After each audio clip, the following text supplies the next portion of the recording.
Mais d'abord, il y a des gens qui croient vraiment que dans une ou deux générations, l'islam aura envahi l'ensemble des sociétés occidentales. Et du coup, nos démocraties ne seront plus des démocraties, mais plutôt des républiques islamiques. C'est un scénario catastrophe qui circule pas mal sur Internet depuis quelques années.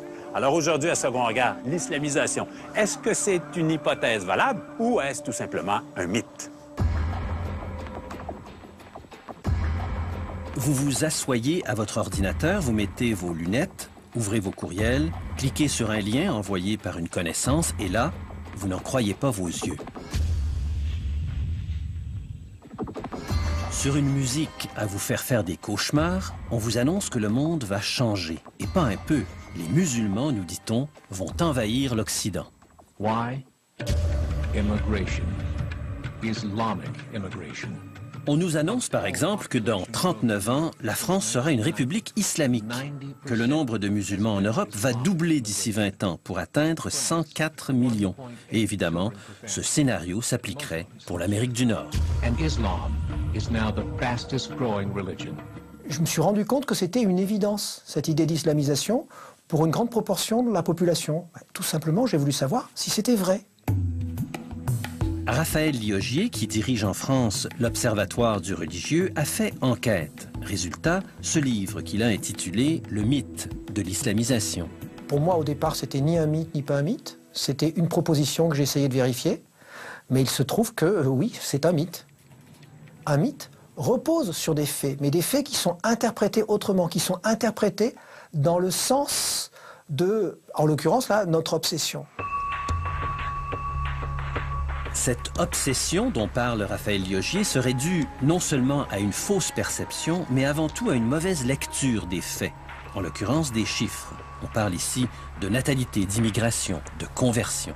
Là, j'ai dû y plonger pendant au moins 6 mois, justement, pour essayer de vérifier, de comprendre. Et je me suis rendu compte que ces chiffres, ben, tout simplement, là, sont faux. C'est-à-dire qu'ils relèvent du pur fantasme. Du pur fantasme, dans 50 ans, l'Europe sera musulmane, etc.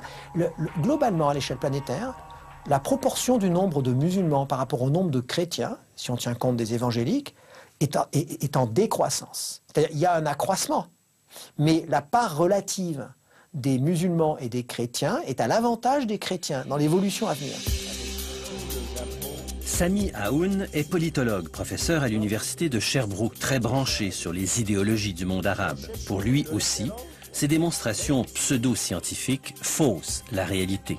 Cette démonstration, elle n'est pas vraiment objective. C'est un mythe au sens de l'exagération et de la surdramatisation. Mais le constat nous dit que oui, l'islam est en progression dans les sociétés européennes et dans les sociétés de l'Amérique du Nord. Et en ce sens, aucune société occidentale peut se dire qu'elle est comme avant l'arrivée de ces nouvelles vagues de l'islam. Mais cela ne fait pas de l'islam une religion dominante au sens qu'il va imposer ses idéaux et ses valeurs sans une symbiose ou une interaction avec les valeurs et les idéaux de la modernité. Autrement dit, il n'y aurait pas de menace immédiate ni à long terme d'un déferlement migratoire ou d'un djihad nataliste qui envahirait l'Occident. D'ailleurs, le taux de fécondité des musulmans, qu'ils soient installés en Occident ou qu'ils vivent dans leur pays, ce taux de fécondité baisse depuis des décennies. Le taux de fécondité en Tunisie et en Iran, par exemple, est proche du taux de fécondité en France. Les principaux pays musulmans au monde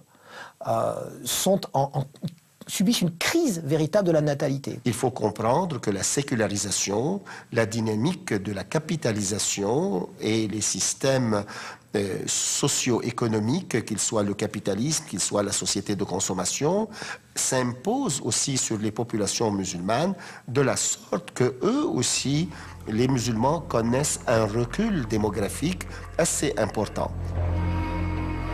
Alors, on peut se demander quel est le problème. D'où vient cette réelle peur, cette frayeur face à l'islam? Pourquoi un Anders Breivik, un Norvégien ordinaire, assassine 77 personnes et explique ensuite que ce carnage était une attaque préventive contre des traîtres à la patrie? Cette peur de l'autre, pour Raphaël Liogier et Sami Aoun, c'est d'abord une crise d'identité que vit l'Occident, et particulièrement l'Europe. L'Europe, depuis le début des années 2000, en particulier à partir de 2003, est en train de traverser la plus grave crise identitaire de toute son histoire. Crise d'identité, ils sont passés par des débats sur l'identité nationale, en France, au Royaume-Uni, en Allemagne, partout.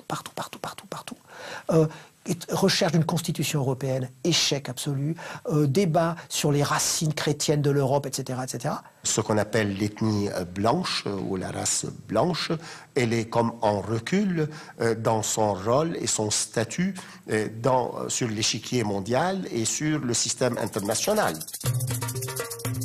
Mais on peut dire en même temps que la civilisation chinoise, indienne, de même que l'islam, s'occidentalise pour rivaliser avec cet Occident.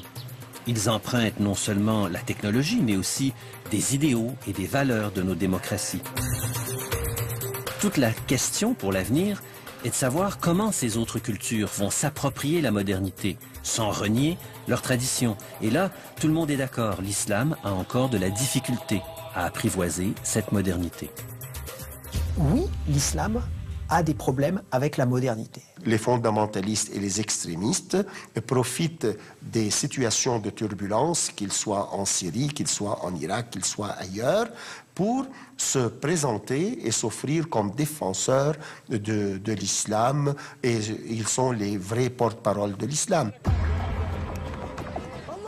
En clair, les fondamentalistes kidnappent la religion musulmane, imposent leur propre lecture et la portent vers des avenues suicidaires.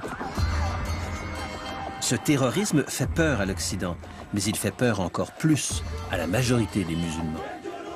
Si on ne comprend pas qu'il y a un débat et en profondeur en terre d'islam avec l'intelligentsia musulmane, les populations musulmanes, qui voient dans ces dérapages quelque chose qui n'est pas représentatif ni de leur histoire, ni de leur idéal coranique projeté, alors ici on fait fausse route. Alors si on veut aider à ce que ça aille plus vite, à ce que les musulmans fassent leur modernisation, il faut aider ceux qui sont modernistes, ceux qui travaillent dans ce sens, mais pas aller conforter, en raison de notre peur de l'islamisation, l'interprétation littéraliste, justement, des djihadistes.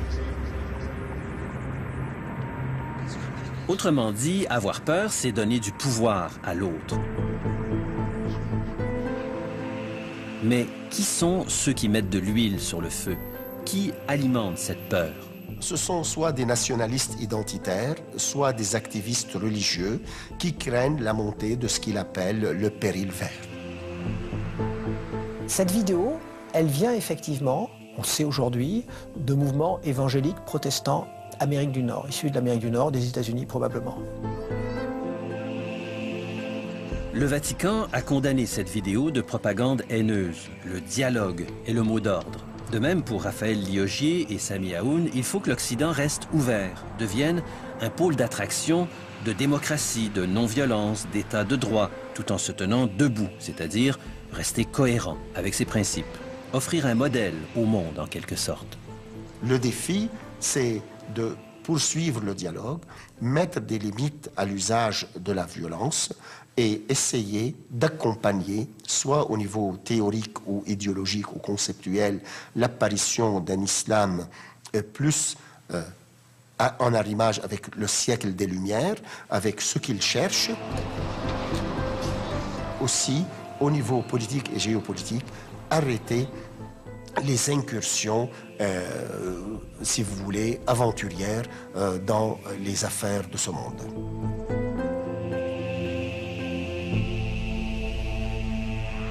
Restez avec nous tout de suite après la pause. Albert Jacquard, le Big Bang, Dieu et l'amour.